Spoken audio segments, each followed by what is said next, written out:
Hey guys, welcome back to Magic TV. My name's Craig. It's 12 o'clock on a Sunday, which means it's time for a Q&A. Now, this is where I take all the questions that you've asked over the course of the week and I try to answer them to the best of my ability. As you can see, I'm still in a hotel room in Columbus.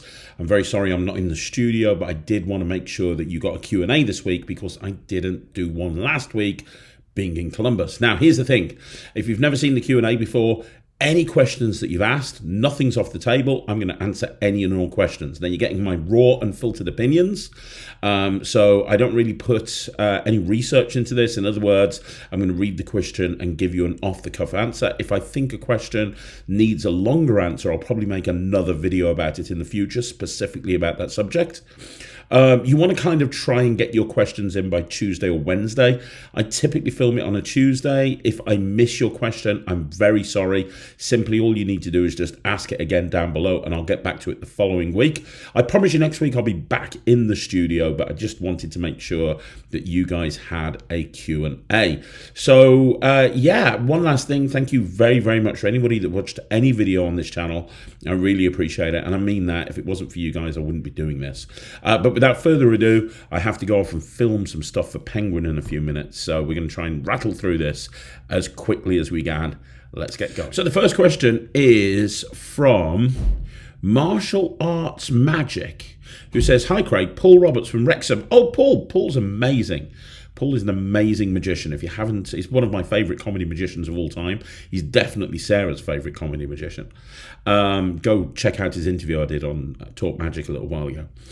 So Paul Roberts from Wrexham here. In your expert opinion, what is the best platform to use to upload a pay-per-view course on? The course would be password protected and be approximately 2 hours long. Do you use PayPal with yours? If so, are there any hidden costs using this? The two big ones are Thinkific and Memborium. Excuse me, both of those are really good. So Thinkific and Memborium are both good. I'm trying to look in my notes because this is something that I am interested in. There we go. I'll do this on the notes page. Boom. So yeah, I use Thinkific an awful lot. Thinkific for me is the best. It connects with Zapier to pretty much every single platform that I need it to connect to. Kajabi is one that a lot of people have raved about as well. But for me, Thinkific has the most benefits. Now, if you're only wanting one course on there, you could very easily, with the correct web design software, have like a password protected page on your website. I know that Wix do that, for example. They have the ability to have a page on the website that is password protected. You could even have a privated video, or you could even have like a Vimeo account and have a Vimeo video that's password protected. There's a few different ways of doing it if you've only got one course, but if you're wanting an actual piece of software designed to have multiple courses in kind of a membership style platform, me personally, I would go with Thinkific. Okay, so the next question is Robert Francis Magician, who says, "Hi Craig, thanks for answering my question last week. You're more than welcome, Robert. I can't wait for those videos with the wow gimmicks and the ticketed venue one. They are coming, I promise. You release so many tricks, and I'm wondering, obviously, you can't do them all. You must have a rotation with them. My question is, with tricks like the Savant Deck, Heroes and Villains, Cheetah Chips, Cube 52, and all the others, what is your go-to routines with each one, and where do you normally perform them, and in what setting? Obviously, you can't do them all. You're a true legend. Thanks very much." No, you know what? I vary things up. I know that the advice is that generally, as a rule, if you're a working pro, you do the same 5 tricks and that's it, and you do the same 5 tricks and you don't change that. I don't subscribe to that advice. I'm not saying the way that I do it is right, but I don't subscribe to that advice. When I get to a gig, I'm very much doing a very eclectic range of magic. You know, I'll literally change things from gig to gig. I've already spoken about how I have multiple close-up cases, and each close-up case has lots of different different tricks and different routines and so on and so forth in there. And I try to rotate everything, but I don't have a particular... I don't generally have a particular environment, so I don't kind of go, I'm going to do this here, because typically I don't know what I'm getting myself into until I get there. Now, when I do get to a gig, the material that I'll select out the close-up case will very much depend on the environment I'm in at the gig. So, for example, if I get to a gig and I can see it's walk around and there's 200 people and it's going to be cramped, I'm going to be going for magic that's going to be very hit and run, like Game Changer, which has just come out recently, is a perfect example. Coins Across is a perfect example. If I'm doing a banquet, I'm going to be doing lots of different styles of magic that will allow me to kind of almost do a small parlour show that will play to a big table. So I vary the magic up, or I vary the props up that I use based on the environment I'm at and the type of people that I'm performing for. And I typically only get to know that when I actually arrive at the gig. You use cheetah chips as an example. Cheetah chips is something that for me is the transposition routine with cheetah chips and the pulling the money off from cheetah chips. That's something that I can do walk around, and I have done that walk around quite a lot. But it's kind of the more of the mentalism style stuff, like the Quinta and the 10 card poker deal type thing and that sort of thing. That's kind of more for the type of gig where I'm booked and people are kind of more relaxed. Perfect example is when a room is being turned around at a wedding and you've got like 30 or 40 people there for a couple of hours. You've got a bit more time to spend with people. A restaurant is another example. Places like that where you've got a little bit more time, that's when the kind of the mentalism comes out for me. Savant deck I use in all environments. Savant deck is great. I probably use the Savant deck more than I do a regular deck now. And Cube 52 is always with me when I'm doing cube magic. So when I'm doing cube magic, which I don't always do, but when I'm doing cube magic, I'm always going to have Cube 52 with me. And the routines that I do with Cube 52 vary. Look, I bought a lot of magic out. I continue to bring a lot of magic out. And a lot of the time when I'm going to gigs, I'm actually spending a lot of the time working in material that you guys won't see for a couple of years, or even a year and a half, 2 years. So for example, this has just come out. Game Changer, which has been phenomenally successful. Thank you to everyone that picked this up. But Game Changer's come out recently. I've been doing this for about the last year and a half since I filmed. No, even before that, because I've had it for about a year. Probably about 2.5 years I've been doing this, maybe something like that. But I haven't been able to talk about it because that's kind of how it works. So, and now it's come out, and I love that. I have, because it comes with a gimmick Sharpie, obviously, or a gimmick Sharpie lid, where you get the whole Sharpie. I've actually got the Sharpie lid on a chopped Sharpie that's inside the barrel of a Spectrum Sharpie. So I have one Sharpie in my pocket that does Spectrum Sharpie. It does Game Changer, and it also does chop. But a lot of the material that I'm working in gigs at the moment is stuff that you're going to see in a couple of years' time. Like I'm currently working in material right now for a project that I'm filming next year, all on the mental photography deck. There's like 30 routines, and now I'm at the process where I'm actually working it in. You guys aren't going to see that for about a year and a half, something like that. So a lot of the stuff that I'm doing at gigs is stuff that's going to be coming out at some point in the future. And if you see something come out, I've probably spent the last 2 years doing it. But having said all of that, as well as doing all of the new stuff and all the stuff that's going to be coming at some point in the future, I'm always working my old material in as well. What I don't want to do ever is get to a magic convention and somebody says to me, hey, can you show me this trick? And I can't remember how to do it, because that's just not fair. So I was at a lecture in Cardiff recently, and this person came over to me, and I wasn't planning on doing a lecture on the bag reborn, and she gave me a little bag, and she said, hey, can you show me some routines with that? And I was like, yeah, give it me, I'll put it in the second half.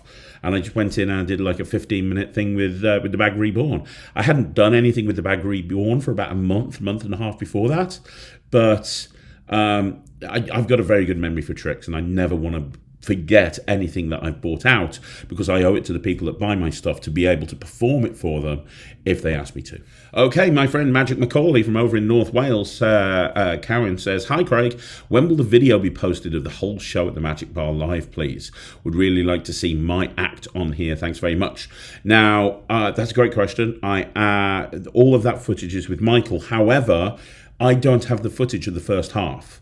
I was only sent the footage of the second half with Ryland and Thea. I would love to present the whole thing, including the first half. Macaulay, if you could get that footage over to me, I can put a video up probably in the next 2 or 3 weeks, because Michael's editing the Ryland and Thea stuff at the moment, with your performance on, as well as everything else that was, because you performed and Thomas Maloney performed. I can put a video up with all of those performances, absolutely not a problem. If you can find out where that footage is and get it sent over to me, that would be amazing. Okay, the next question is from Arcazamian1739, who says, do you have any videos on tricks to do in a noisy environment? Not to control the noise, but that can be done in noisy environments. So I guess would naturally require less talking, but the plot still be obvious, like stuffed or ring flight, etc. Usually in a noisy bar, people know I do magic and they want to see some magic, but fighting over the noise or giving complicated instructions during the act is too hard. Thanks. Very good point. I haven't done a video on that. I could do a video on that very, very easily. In fact, I probably will. But you are correct. One thing that I'll say to you now before I do the video is make sure that you're doing stuff that's super visual. That's really important. You want to make sure that everything that you do is as visual as possible. So think about all of the routines that you do as super visual, and think about ways of communicating what you want the spectator to do without actually verbally telling them what to do. So for example, if I have a deck of cards, which I do, and I want to have someone pick a card in a noisy environment, I can just do this, and they're going to know that's pick a card. So I can have somebody pick a card without saying anything. Then I can do color changes, and I can do shapeshifter changes and twirl changes and stuff like that. Rubik's cubes are a great thing to do in a noisy environment, because everybody knows you bring out a mixed up cube, they know that that's going to be a mixed up Rubik's cube. They know that a Rubik's cube is difficult to solve. When you do quick solves, it's something that's super visual that they can understand without you speaking. Levitations is another example. Do some sort of levitation type thing. Use whatever, use some sort of levitation type system to do some levitations, because levitations are super awesome. And also, you don't need to speak to be able to do that. A lot of coin magic you can do without speaking. You produce a coin, you produce another coin, make the coins jump from one place to another, vanish them, all that sort of stuff. You can do that without speaking. So there's a lot of stuff you can do without actually saying a word. And as I say, the most important thing is think about how to communicate clearly what you want the spectator to do without saying anything. So for example, if I say like this, that's me gesturing for them to hold their hand out. And then when they hold their hand out, I can grab it and put it there, and I can show my hand empty, and I can, that sort of thing. So I'll do a video on this in the future, but that'll give you a few ideas. Think about what you've got in your repertoire that's super visual, and think about how to communicate what you want the spectator to do without actually verbally saying anything. Okay, so the next question is Alejandro Romero, who says, hi Craig, thanks for answering my questions. You're more than welcome, buddy. A couple of Q&As before, you mentioned you use F-Light as an everyday carry. You even use it about 3 times a week. I wonder, who do you perform it to? How do you offer a trick to someone when they're about their day? Yeah, I'll have a chicken sandwich and an iced tea. Oh, by the way, would you like to see a magic trick? Very good point. Very good question. When I talk about everyday carry, and I talk about carrying it around and not being prepared to do a gig, a lot of the time, don't forget, I actually run a company. So a lot of the time, I'll have people coming to the office. I have a company with almost 100 entertainers that are not magicians, that are kids entertainers, and a lot of the time they'll come to the office for one reason or another, and a lot of them have never met me before because they've been recruited by somebody else, they've been trained by somebody else, and they're kind of aware that I'm the co-owner of the company and I'm a magician. So a lot of the time when they come in, I'm like, hey, how you doing? Oh, I've seen your feedback. Hey, you're doing a great job, well done. And the subject of a trick will come up quite often. So I'll end up doing a trick for them. There's a lot of other people come to the office. I tend to do magic for them as well. In terms of being out and about, my wife hates this, but a lot of the time when I go into restaurants or bars, I'll show somebody a trick. Because whenever I'm in a restaurant or I'm in a bar or I'm out with somebody, I'm always shuffling a pack of cards. I'm always doing something. So when the server comes over, a lot of the time they'll go, oh, do you play cards? I'm like, well, actually, I'm a magician. Oh, can you do a quick trick? Yeah, of course I can. I just love taking every opportunity to perform.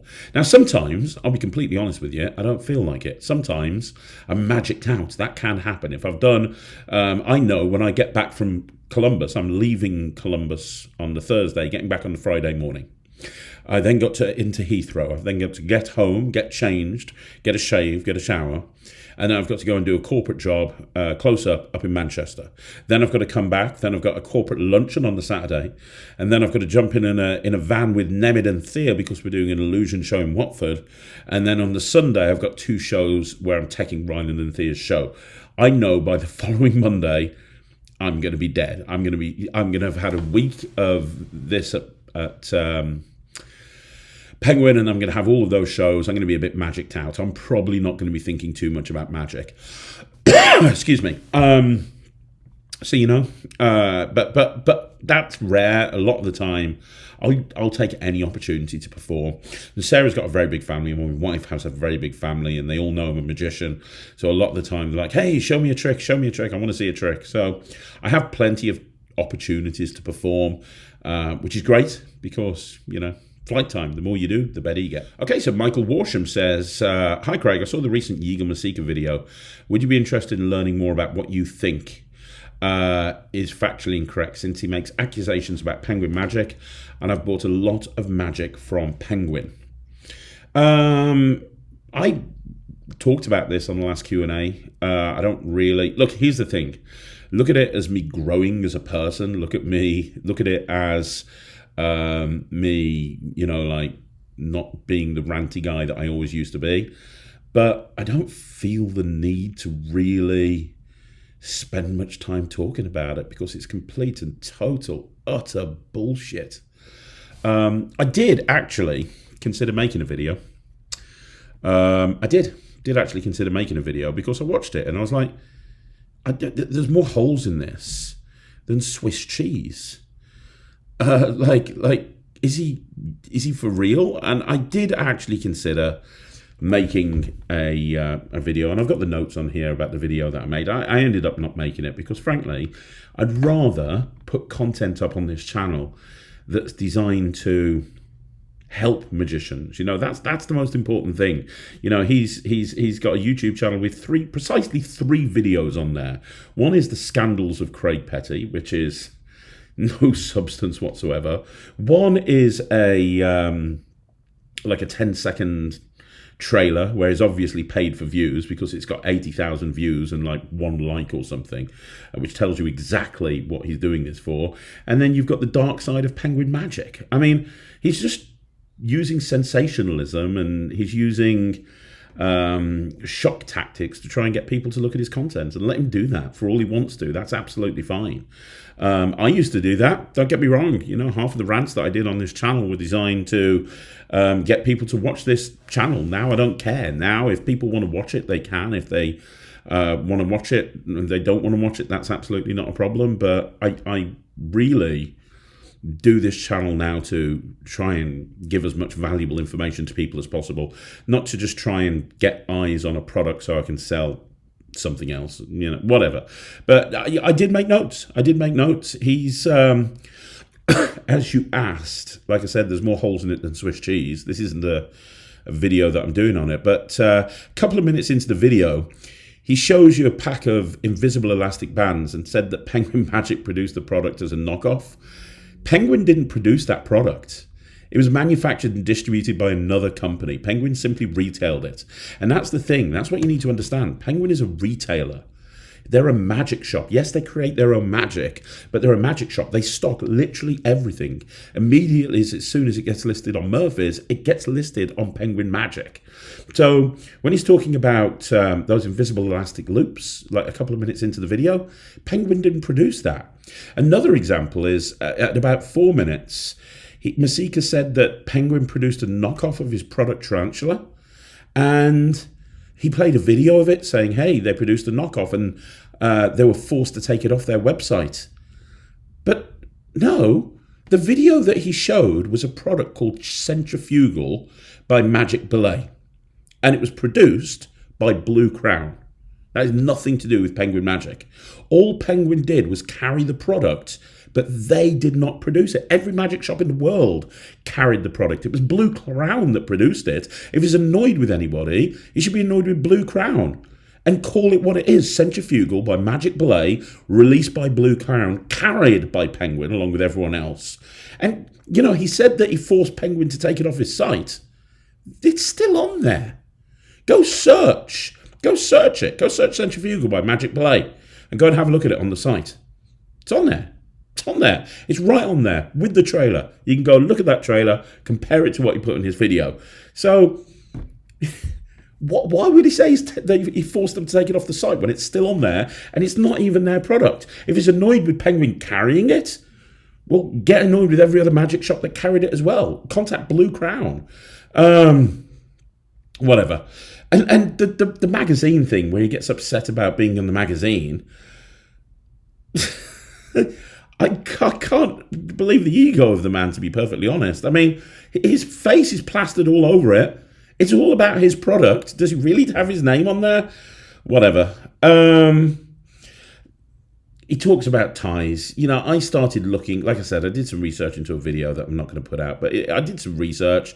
Loops have been around for a very long time. Conjurer's Monthly Magazine, 1907. That was the first use of a looped thread. Modern Card Tricks Without Apparatus, 1915. Will Goldston's Gravity Defied. The Sphinx, 1916. William F. Hanna, A Unique Colour Change. Martin Gardner's Elastic Work in 1955. Jeff McBride, for God's sake, brought out Kundalini Rising in 1986. Is he shouting and screaming at Jeff McBride? Yeah, whatever. I could go on.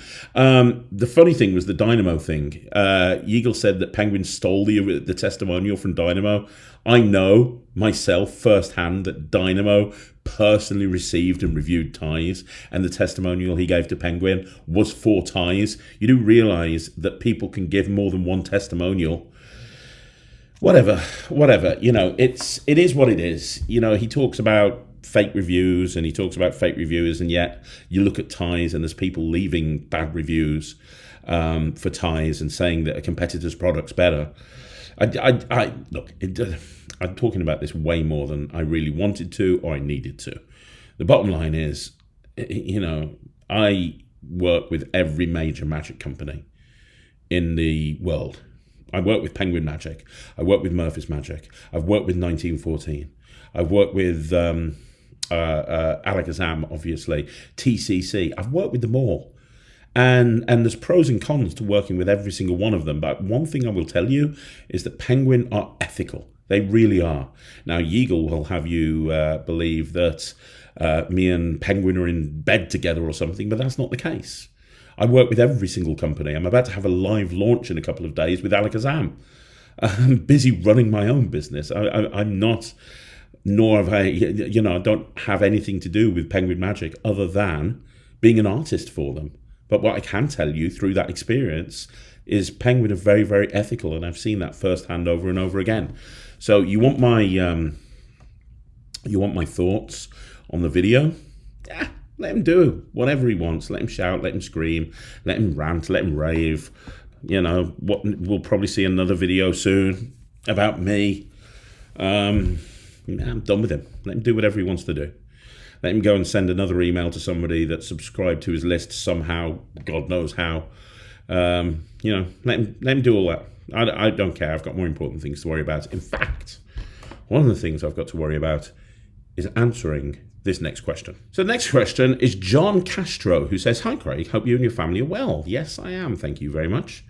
Thank you so much for answering my question 2 weeks ago. I really appreciate it. You're more than welcome. I was wondering if you could help me with another one. I'm looking for suggestions for a Parlour comedy show.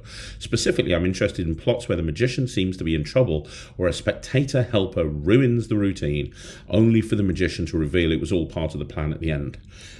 Once again, thanks. Okay. Cool. A few things spring to mind from my own act, actually. So the first one is Timmy Toilet Paper. By I can't remember the guy's name, unfortunately. Timmy Toilet Paper, an amazing.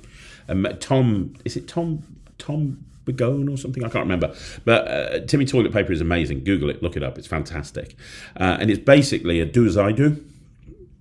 and you try to you try to put some paper back together and it doesn't work, and then there's a mouth coil thing. It's very, very good. I don't want to ruin it for you, but it's very, very good. I use Timmy Toy Blood paper all of the time as a Magician in Trouble thing, and it's fantastic. If you want a slightly bigger prop, Frady Frame by Smoky Mountain Magic is great. Frady Frame is the perfect way to do that kind of Magician in Trouble type scenario. And again, Frady Frame works brilliantly. I love Frady Frame. My own Destination Mistake off the Netrix. So Destination Mistake is my sort of closing routine in my card set, in my cabaret set, where I try and find somebody's card. The cards end up being thrown all over the place, and it ends up in a box that I've given out to the audience from the very, very beginning of the show. Destination Mistake is great. Look into Pop Hayden's Linking Ring routine. Pop Hayden's Linking Ring routine is fantastic. It is really, really good, and it has that whole scenario where the spectator is trying to make the spectator's doing something that's messing the magician up, and it all becomes right in the end. If you haven't seen it, go check out Pop Hayden's Linking Ring routine. Silk to egg, specifically when you and the spectator have an egg and you're doing a do as I do routine. Cody Fisher has a fantastic version of that. And it's probably my favorite version of Silk to Egg, because the spectator is doing it themselves and they don't even realize it. But any sort of do as I do style routine, any sort of do as I do routine where the spectator is kind of following along with you, works really well, because there's going to be a moment where they kind of do it wrong and then you get everything back on track. So yeah, do as I do routines work really well. Look at the big, if you're doing this for a family audience or a kid's show, look out of my book, Absolute Madness, look at the big family sponge ball routine, because that is the plot of that trick. Using just 3 sponge balls, you've got this like 8-minute routine where the trick's effectively going wrong. And then eventually goes right. The other thing that I will tell you is if you watch the Penguin Holiday Special this year, which is coming on Christmas Day again, you will see that I teach a lot of magic on there, and one of the tricks that I teach is exactly what you're looking for using a set of multiplying bottles. I'm not going to say anything else, but it's one of the most commercial routines that I do in my show, and I teach it in full, and so you can learn that from the Penguin Holiday Special. Okay, so the next question is from Amistan, who says, "Hi Craig." Hello Amistan. I was wondering if you're considering doing a project on the Slippery Sam, aka the sliding shell coin gaff. It's one that I feel is lacking in dedicated material compared to other gaffs and is underutilized as a result. From what I've seen, it seems to mostly be used for digital dissolve type effects or maybe 3-fly, but I imagine you could come up with a lot of creative uses for it as you do with other coin gaffs. Alternatively, if you know of any books, downloads or other resources that are dedicated to this gaff, I'd love to hear about them. I feel like I have a pretty good grasp of coin magic resources, but I'm drawing a blank on this one outside of a few single tricks. I know you can adapt shell routines to the gaff, but I'm hoping for some more stuff that takes advantage of the different properties that the Slippery Sam has compared to a typical shell. Thanks. David Neighbours has a lot of work on the Slippery Sam. So David Neighbours is the guy to go to. He's got some great books. You might have to dig around to find them. Nate Kranzo was carrying his book for a while. You might want to start off there. But yeah, the only person I know of is David Neighbours. He's got some work on it. I am currently working with Penguin Magic on creating the tutorials for all of the major coin gaffs. They are starting to produce their own coin gaffs, and they've asked me to put some tutorials together specifically for these coin gaffs, and one of them is Slippery Sam. So I have been putting together for the last 6 months routines with Slippery Sams. Now we're not filming that until next year, because I'm not ready for filming it. I'm still in the kind of the development phase, but I'm over here at the moment filming some coin related projects for them to do with common coin gaffs, and next year I will be doing one on the Slippery Sam. So it's a little bit of a way off. You're looking about 6 months to a year, but you are going to see some material from me on the Slippery Sam. But outside of that, Yeah, the only one I can really think of is David Neighbours. So hopefully that helps. Sorry I can't be more help. I'll try and put a video on the channel, maybe a 5x5, 5 routines with a slippery Sam that you've probably never thought of before. I'll see if I can put that together, but it probably won't be until after Christmas because, damn, I've looked at my calendar for December and it's nuts. So it might be in January. Okay, so the next question is from Chaos Magic Kidderminster, who is Max, a young magician from the Kidderminster area. Friends with Ryland and Thea. Hello, Max. Hope you're well. And your question is, hello, Craig. Just wondering, I watched your video about holiday parks, and I was wondering, when I'm 18, how do I get booked for them? Do I need to get an agent? Contact the parks? Also, what illusions and fillers do you suggest for a 1-hour illusion show for a holiday park? Well, that's a very big question. First of all, you don't have to wait until you're 18, as long as you've got somebody that can arrange the performing licenses for you. So, for example, Ryland and Thea have got multiple holiday parks booked in through 2026 with John Fowler, and like 5 or 6 different holiday park companies have booked Ryland and Thea, and they're 10 and 12. Well, Ryland's just turned 13.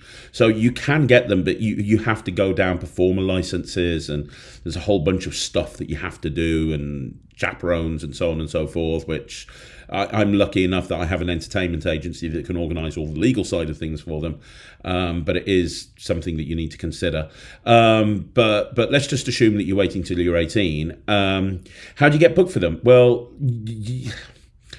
getting holiday park bookings, you can get them through your own methods. You can reach out to them and cold call them, or do some digital marketing and so on and so forth. But the easiest way is to connect with an agent.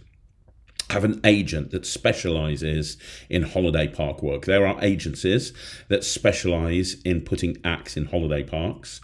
Contact them and try and get on their books. And it'll take a while, especially when you contact an agent. You need to make sure that you've got an act that can go out immediately. You've got to make sure that you've got assets for them to sell that act. You've got to make sure that you've got really good photos, posters, ad copy. You've got to make sure you've got really good show reels, because they need to sell you, and the only way they can do that is if they've got assets in order to sell you. The other way that you can do it is by going to a showcase. A lot of agents will have showcases.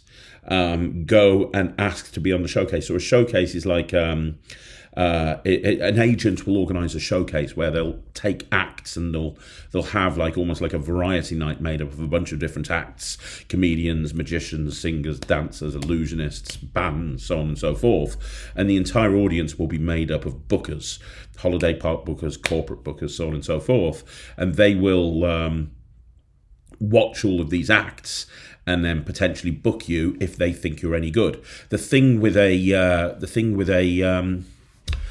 showcase is they're very difficult to do because it's an audience of people that have seen everything, and they're not there to be entertained. They're there to book acts, and they've seen everything. So you need to be very unique. Don't just turn up with a vanishing bandana and a crystal casket. You need to do something that's going to make them sit up and pay attention and go, oh, that's the act that we've been waiting for. That one right there. That's the act that we need to book. So you need to do something really, really special to grab their attention. And also it's a difficult audience to work as well, because they typically sit on their hands. Lots of agents will have their own showcases. But also there's a Keeping It Live showcase that takes place twice a year, where you can register as an act independently of an agent, and you can hopefully get in with agents that way. When I started doing holiday parks, I actually went and did the Brighton Fringe, and I invited a bunch of agents that I knew would be at the Brighton Fringe to come and watch my show. And I did the Brighton Fringe, and after doing the Brighton Fringe, I had an offer to be on an agent's books, and they were putting me out on holiday parks and so on and so forth. So that's how I got into them. You kind of need to do something like that. Going directly to the parks doesn't really help, because individual parks have ENTS managers, The agents managers don't really have much to say when it comes to the booking of the acts. They give feedback on the acts that are there, but they're normally booked by a kind of a head office or something, and the head office won't talk to individual artists, they'll talk to agents. So getting in with agents is very, very important. In terms of what illusions and what fillers you suggest, well, you want to do something that's kind of really unique to you. It really has to. That's a difficult question, Max. You need to do something that kind of fits your style. So you need to understand what your style is. One thing that I will tell you, and I said this in the holiday park video that I did with Tom, is that you want to kind of hit them hard. So a lot of visual pieces to music work really well. Illusions, I would open with something big, like Ryland and Thea are doing a lot of illusion shows at the moment at holiday parks. They open with a fire cage and then they go into spike wrap, which is just a great opening because you've got that first. You don't see fire cages used that much these days, and then going into spike wrap, it's kind of a nice compact illusion that works really well. From there, they typically go into walking through, and you've seen their show, but look for stuff that you can put a spin on and make it your own. That's what holiday parks are looking for an awful lot of the time. They're looking for something that's a little bit unique and a little bit different. So have something that's kind of gives that. So Ryland and Thea, the thing that sells Ryland and Thea to a lot of the holiday parks is the dynamic of brother and sister. So a lot of the time that we spend these days in the rehearsal studios with Ryland and Thea, it's coming up with ways of actually having that brother-sister dynamic play out on stage. And if an illusion can't put that brother and sister dynamic out, it means that we're not going to do it. So, for example, and I know you saw their act at the Magic Circle, you saw the Crystal Casket production where Thea's playing on her switch. That works because she's the annoying little sister to Ryland's big brother. You wouldn't see another act make a girl appear and have them play on the switch. Normally you've got a glamorous assistant and they're there filling the box, and they come out and they spin round and they dance. Having like an illusionist come out and then make their kid sister appear and she's there playing on the switch and she obviously doesn't want to be there, that's unique, that's different. That's an example of something that's different. And as I said, a lot of the time we spend coming up with set pieces that allow that to play out on stage, so that when they see the show, they're not just buying into the tricks, the audience are buying into the relationship between Ryland and Thea. Now, I'm not saying that you rip that off. I'm not saying that you go, right, okay, I'm going to grab my sister and we're going to have that same dynamic. But you need to find your thing. You need to find your thing that makes you unique and makes you different and stand out. Look at your show, record your show, and then look at it back and say, what is unique about that trick? Let's say you do the Crystal Casket. What's unique about the Crystal Casket the way I do it there? What's unique about the sub-trunk the way I do it there? What's unique about the split press the way I do it there? And if there's nothing unique, if you're doing it the same way as everyone else, then bin it. You look at, you were at the Rugeley show, you saw the routine with the crusher, that's a common prop. A lot of people use that, right? You see Thea coming out, Ryland's all going on about how it's dangerous, and then you see Thea coming out in a high vis and a hard hat, and that's the dynamic. She's playing this kind of dumb little sister who, oh, hang on, it's dangerous, I better dress up in a high vis jacket and a hard hat, right? They're in the middle of putting a bullet catch together at the moment. We've bought a Gatling gun, Nerf gun, that shoots 100 bullets in 10 seconds. And so now that's the perfect dynamic. So for Ryland and Thea, they think, what is the relationship between Ryland and Thea, and how can that work on stage? Well, Ryland likes to torture Thea, Thea likes to torture Ryland. So if they were going to do a bullet catch, they're 10 and they're 13, it'd make sense to do it with a Nerf gun. But if Ryland was going to shoot Thea with a Nerf gun, it wouldn't be a normal Nerf gun, it'd be a Gatling gun. So now she comes out and she's got pink safety goggles. She's got a pink... You get the idea. I digress. The point I'm trying to say is find out what your thing is. Find that thing that makes you unique and then play into that. The next question is from Punkalo, who says, "Hi Craig, hope you are well." Yes, I'm very well, thank you. Hope you are. How can Thea and Ryland afford all of those illusions? Have they saved up from previous gigs, or do you subsidise them? Well, they're very lucky in that I've got a warehouse full of illusions, and as well as them doing an illusion show, I also do an illusion show. And I have several illusion shows going out at the same time. So I have a warehouse full of illusions, and they get to, after school, every single day, come into the warehouse, and they get to play around with all the illusions in the warehouse. And when new ones come in, they get to play around with those ones as well. I've got 3 new illusions coming in the next 2 weeks. I've got an Izag, a new Assistant's Revenge, and a Trigonometry. And they'll be the first people to jump into them. They'll be the first people to learn how to do them. They'll be the first people to put a routine together with them. So they're very lucky, and they've got access to my warehouse, basically. However, if there's something that they want, they know they have to pay for it themselves if I'm not planning on getting it. So, for example, if you've seen the teddy bear chair that Ryland does, where he makes the teddy bear appear, he saw that at Blackpool. He really wanted that. So I was like, right, you've got your gig money. Buy it out of your gig money. And, we keep it separate for him. And, yeah, he did. Same with the hat from Pad. He bought the hat from Pad because he wanted it in his show. So he's currently wanting a balloon sword box from Smoky Mountain. I don't want a balloon sword box. He does. He's going to pay for it himself. So if there's something he wants that I'm not going to have or I haven't got access to, he's going to pay for it himself. But if it's something that I've got in my show or I'm getting for my show, he has access to all of my illusions. Okay, Matthew Wennell says, "Hi Craig, hope you're doing well." Yes, I am. Thank you very much. What is your advice for getting started in cruise ship magic? How difficult is it to get booked? How much experience in stage magic do you need already? How old should you be to get started? Thank you very much. Wow. Okay, let's go through those. So how to get started? The best way to get started, a lot of the time when you're talking about cruise ships, you're talking about agents. Okay, so a lot of the time, same thing with holiday parks, with Max's question earlier on, it's the same thing. You want to get in with an agent. There's certain agents that do have connections with a lot of the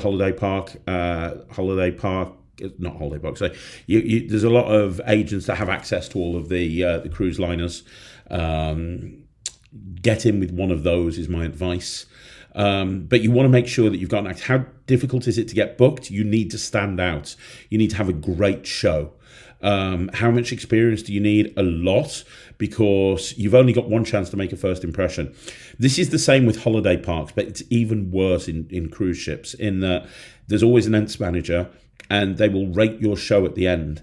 And if your show isn't great, they're going to tell the holiday park company, or they're going to tell the cruise ship company, and you're never going to get booked again, right? You've got to make sure you can't going and doing a cruise ship is not a place to go in and work an act in and try and make it good.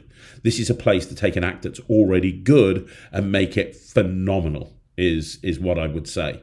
You don't want to go in there having not done much stage work before. That's not the place to do this. Certain cruise liners, they will poll every single person in the audience and ask them to fill in a feedback form.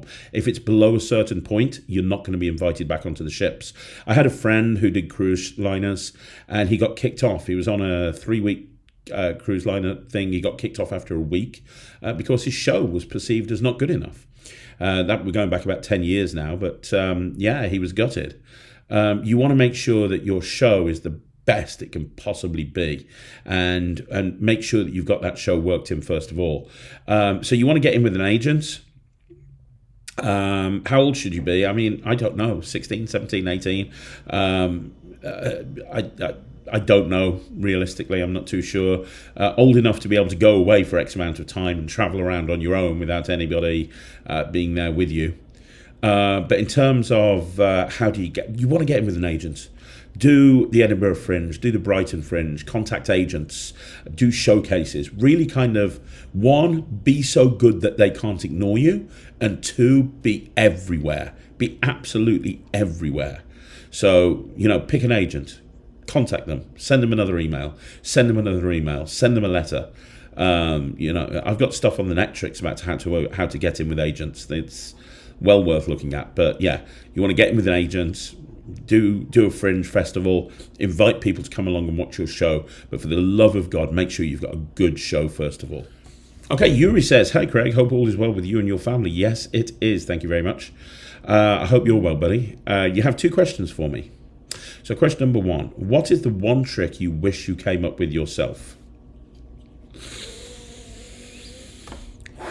What is the one trick that I wish I came up with myself?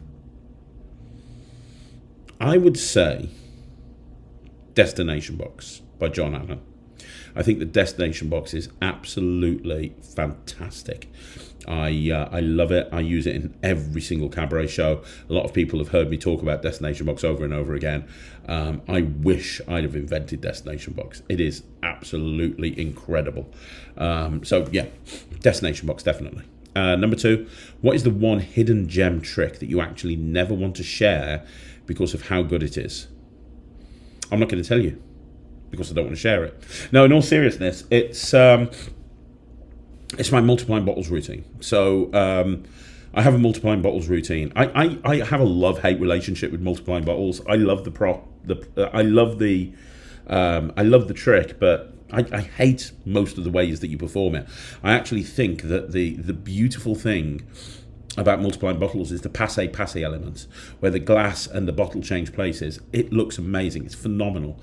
Most routines start with that, and then there's just loads of bottles that appear. And I kind of think that multiple bottle production almost gives away how the trick works.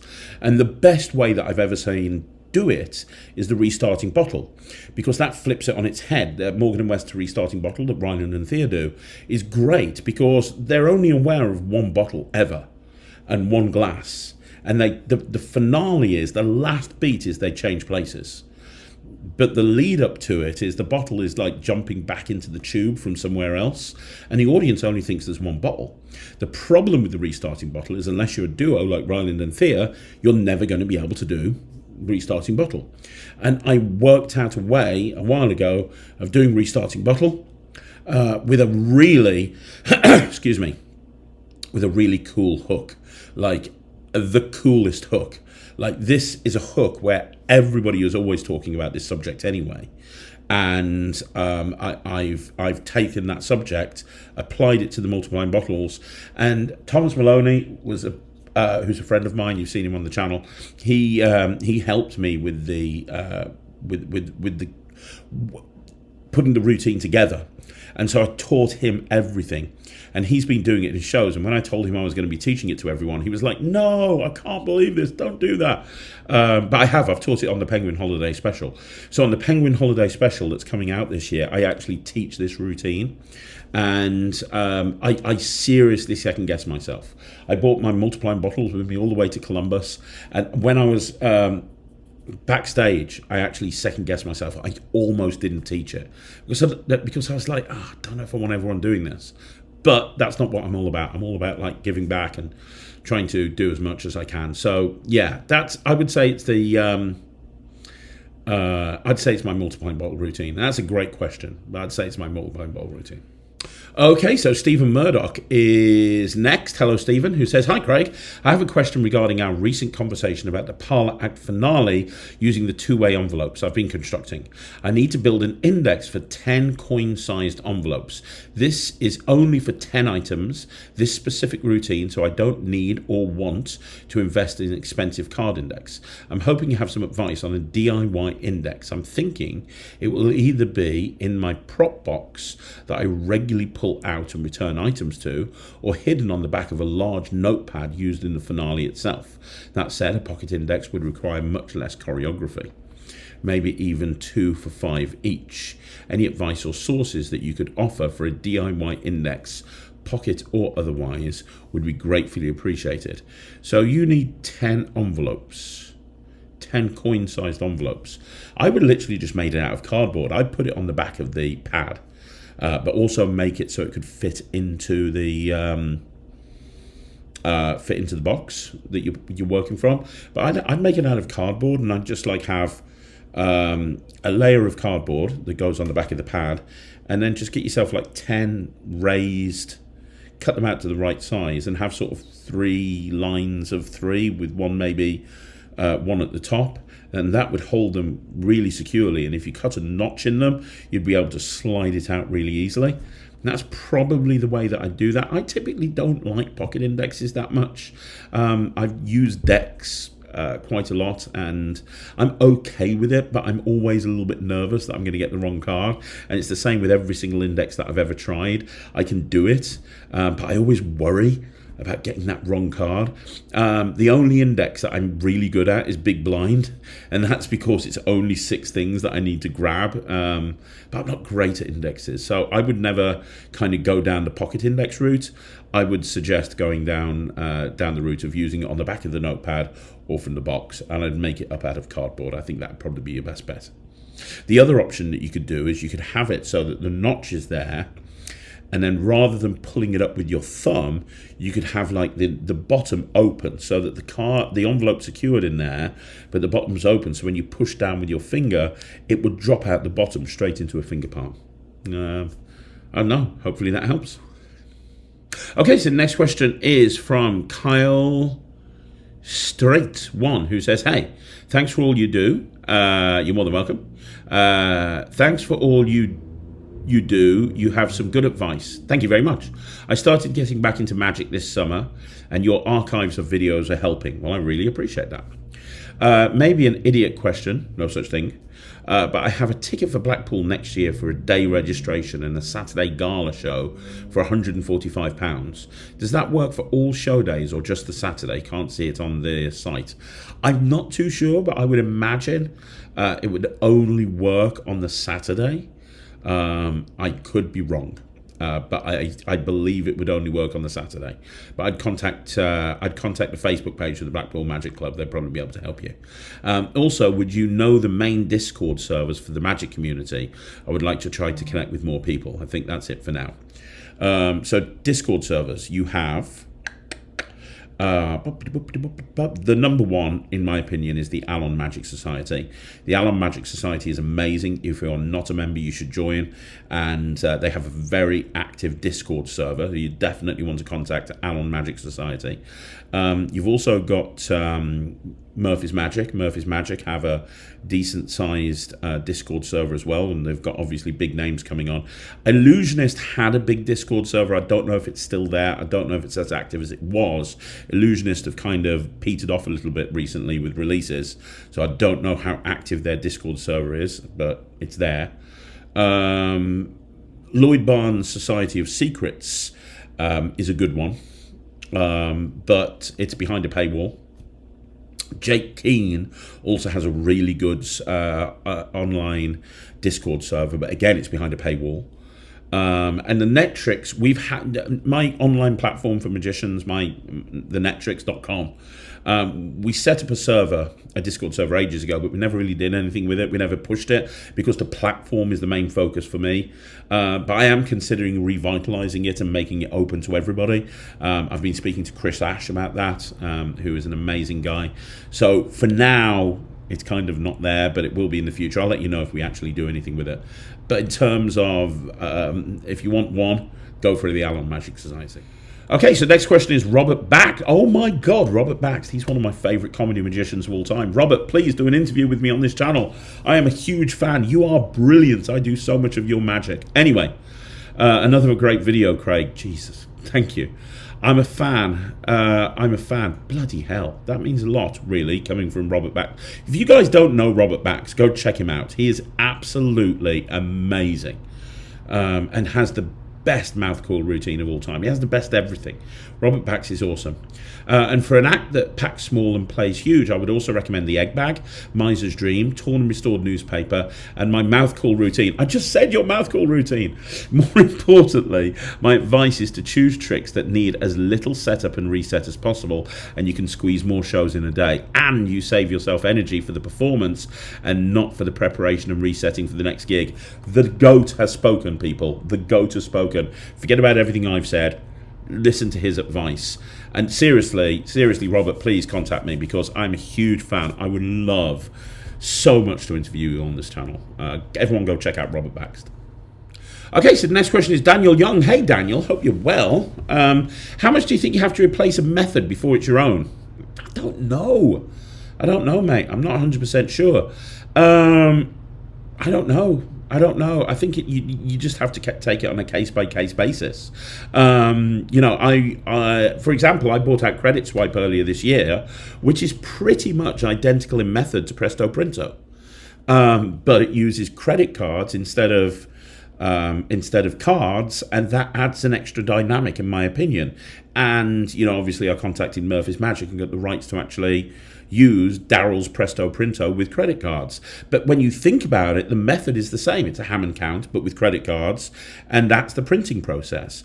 But then you could argue that Presto Printo is derivative of printing by Dominic Duifia. So it's always a grey area, isn't it? I've just brought out Karate Key with Seth Race, and Paul Knight pointed out to me that I wasn't the first person to put a finger through a key, and the first person was Jay Sankey, and he's right. I completely forgot that Jay has a finger through key routine that he published and I reviewed years ago. I just completely forgot. But having looked at Jay's and having looked at mine, they are very, very different in many different ways. First of all, the key matches all of the Keymaster keys, which is really important because there's several sections on there of how to actually combine Karate Key with Keymaster, with Gatekeeper, with Key Cutter, with stuff like that, which I know is a big thing for a lot of people that use Keymaster. They want to be able to transition into that. Second of all, my handling is completely and totally different. Like the way that I actually do the various different penetrations and the moves are completely different. And then finally, the biggest change as far as I'm concerned is that I had that moment where the key goes onto the spectator's finger, which I think is really important because there's never been a finale with Karate Coin and Karate Key before. It's kind of like it goes on, it comes off, it goes on, it comes off. But now you've got the key going onto the spectator's finger, they freak out, and then everything's examinable and reset, right? So even though Jay's put a routine out before where a finger goes through a key, I believe that this has taken it and evolved it in a step in a different direction. And look, it's not just me and Jay that have put fingers through things. Other people have put fingers through keys and fingers through cookies and fingers through coins and fingers through God knows what. The Karate Key, the finger gimlet principle has been around forever. In that case, it's about stamping your own kind of routine on it, and so on and so forth. So you look at Daniel created a blank deck, a can with a blank deck called Cannabis Card. I can't remember what it stood for. I'm sorry, Daniel, but he created a can with a blank deck. Phenomenal. Years before Quantum Deck. And Quantum Deck is my card at any number with a blank deck. The methods are very, very different. Two completely different methods to achieve effectively the same thing. But I think that that's okay. I think it's okay to if there's two routines that are similar, if one is a completely different approach to it and does it in a very different way, I think that's absolutely fine. I think it's down to individual. You have to take it on a case-by-case basis, really, don't you? I know that I've had lots of conversations with Lloyd Barnes about this in the past. But yeah, and anyway, anybody watching this, go check out Daniel's interview on Talk Magic because he's a very knowledgeable guy. So there you go. Thanks for the question, Daniel. Okay, so the next question is from who says, do you have any ideas of combining Magic Button with the button? I'd love to see that. Yes, I do. I'm going to be doing a video in the next couple of weeks, and the video actually combines 3 different products. It combines The Button by Chris James, the Magic Button by Craig Petty, and also a Craig Petty trick that's not coming out until Black Friday. And using those 3 props, I'm going to put a video out of how you can combine all 3 of them in a variety of different ways because they all have something in common. And I don't really want to say what yet because I can't talk about the thing that's coming out at Black Friday, but it's coming. It's coming. And when it does, we'll talk about how we can combine all that together. Okay, so the next question is from David Blaine, who says, thanks for all the videos, you're more than welcome. I was wondering, what is the brand of roughing spray you use? I used to use Tesla's Clear Coat. My craft store doesn't carry it anymore. I still use Tesla's clear coat. It's what I actually use. However, if you want a good roughing spray can, go to Discount Magic. Discount Magic sell roughing spray. A lot of the stuff that I'm doing these days uses Plastidip. Not everything, but a lot of the stuff I use these days uses Plastidip. And I will say Penguin's grip sticks are really good. I've never really been a big fan of roughing sticks. I prefer roughing spray. And to be clear, I still prefer roughing spray, but the grip stick is the best I've actually seen as a substitute.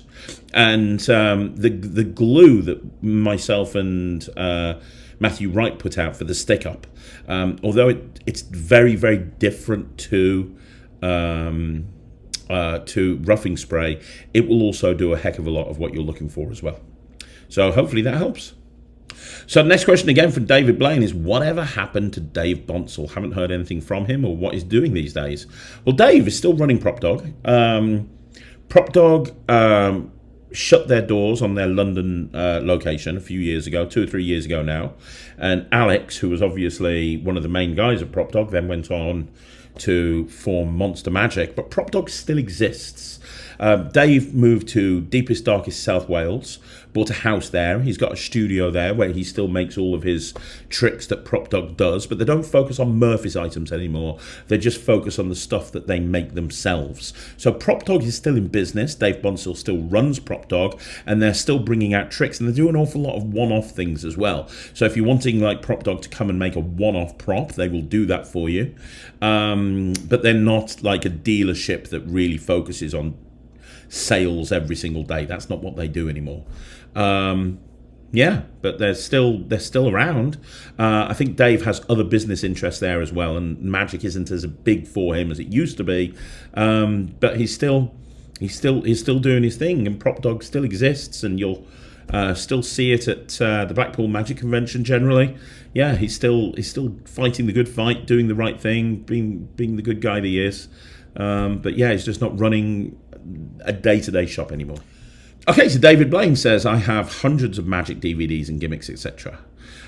Can you make a video showing how, what, and where you store your magic? My wife's getting annoyed I used her cupboards, etc. Yes, that is a video I'm putting together because so many people have asked me for one. I will be putting that video together. It's one that's actually written. The notes are over here. I'm probably going to film it while I'm over here in the US. So you'll see it in the next week or two. Okay, so the next question is from Archie Cox Magic. Hey Archie, hope you're well. Archie says, hi Craig, I've been finding that while practicing for a while, I seem to be going through the motions and reading off the exact same script each time, even though it's not fully scripted. And then when I go to perform, I hardly ever use the exact script I've practiced with. Do you have any advice on making this practice more effective? Thanks as always. Well, I wouldn't write a script. Instead, look, I'm not an expert when it comes to script writing. As anybody will tell you, I'm really not an expert at all by any stretch of the imagination. However, what I would say is I would focus on bullet points. So when you've got a routine, think about all of the most important points.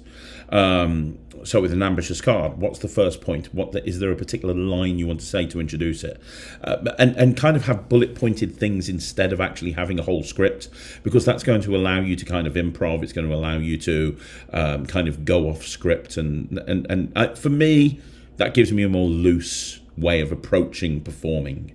Now, I know that there's going to be a lot of people that disagree with me that are super into scripting, and that's fine. There's no right or wrong answer when it comes to this. But for me, I don't like to be fully scripted. I like to know roughly where I'm going. I like to know the important points and what I'm going to say in those important points. And the rest of the time, I kind of just make it up. Okay, so Michael Stager says, hi Craig, maybe this could be part of the Jessam entry, but how do you start converting social media and restaurant work into paying gigs? Yeah, that is probably going to be part of the Jessam entry.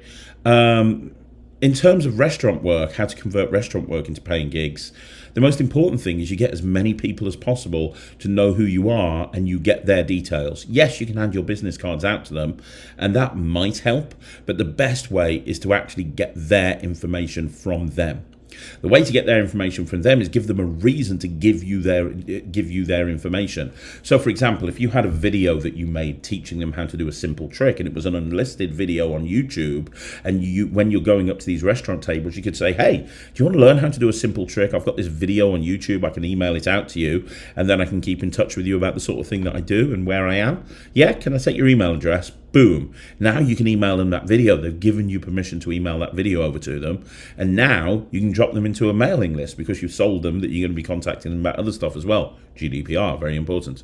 There's a million other ways of doing it, but you want to effectively, with restaurant work, get as many people as possible to give you their information so you can reach out to them and use them as a mailing list. Anybody will tell you that the bigger your mailing list, the more chance you are of getting work. Email marketing still works, despite what digital marketers will tell you. In terms of converting social media, the most important thing is to do what most people forget about doing. Understand why you're posting on social media.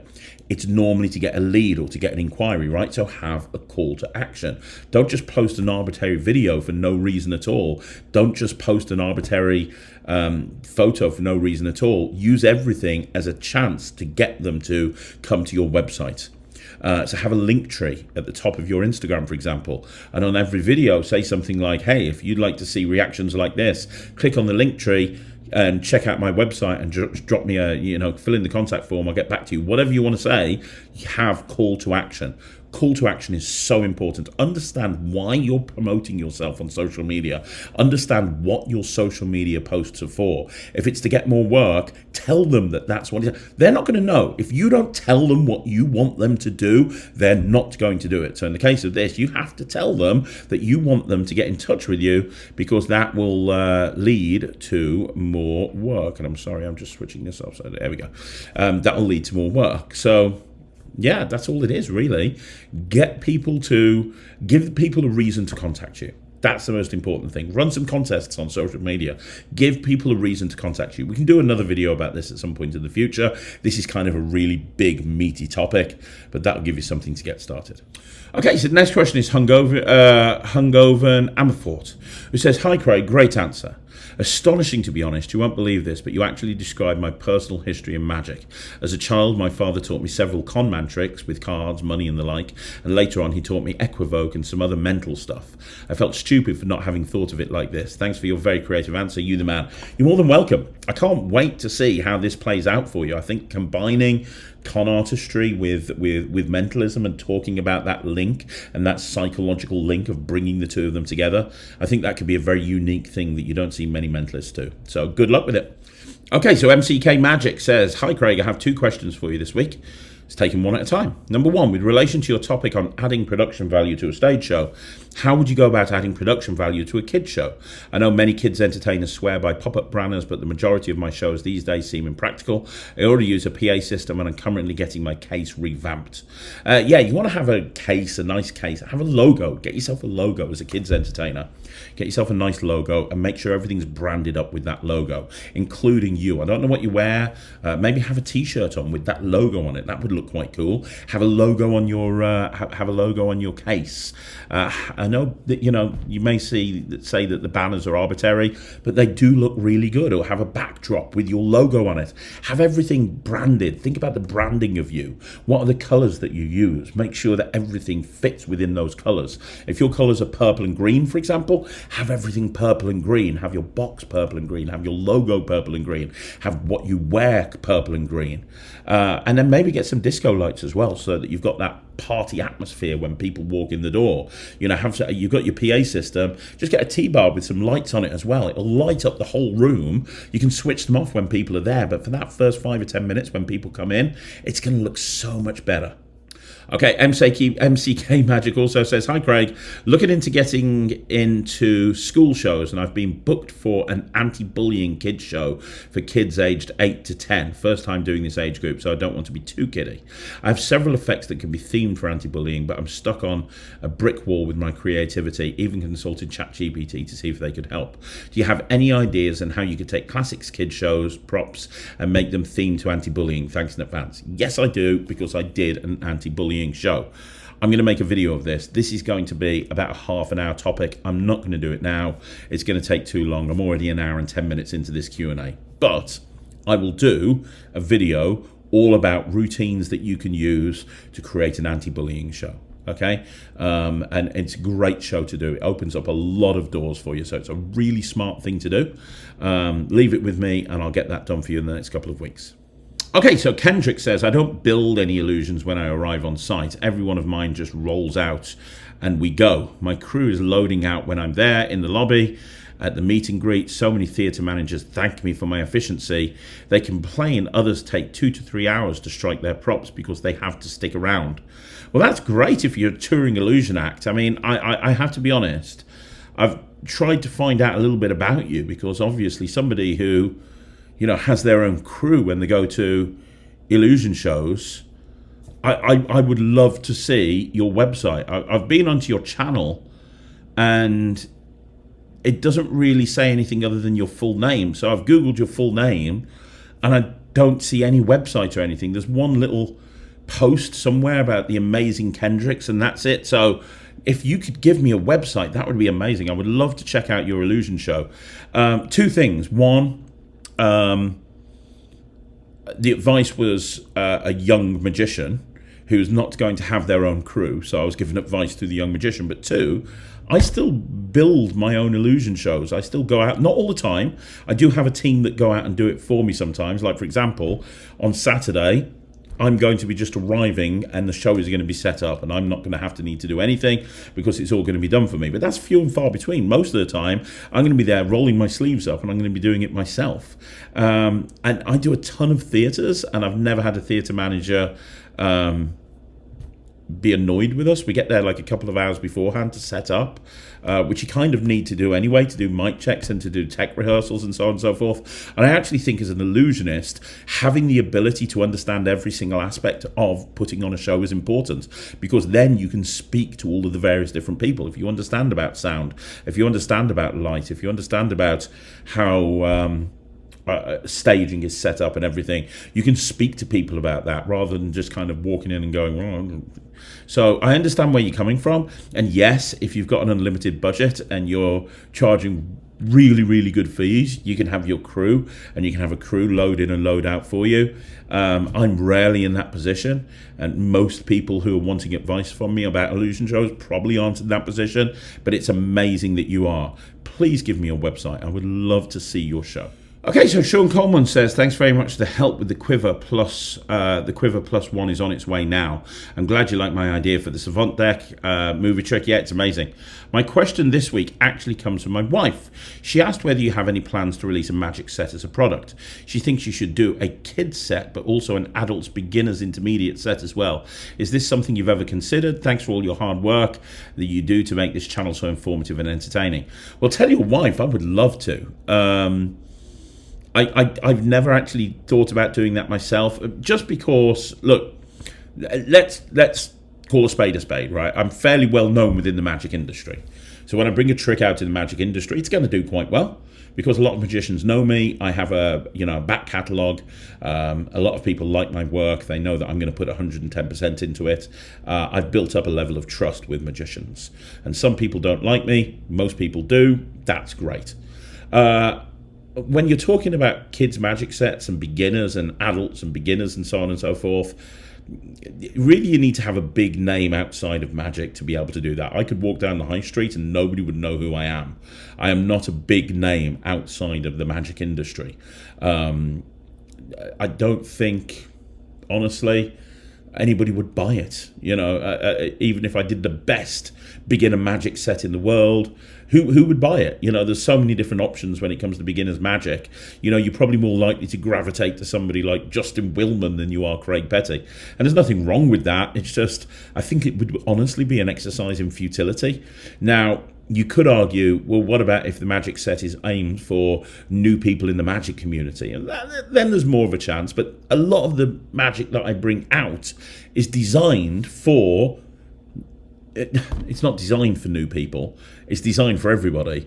But I try to make sure that all the magic that I put out is beginner friendly. So even if it's a more complicated, like this, for example, Game Changer, there's some complicated stuff in there. There's stuff that requires a variety of different moves and coin moves and so on and so forth.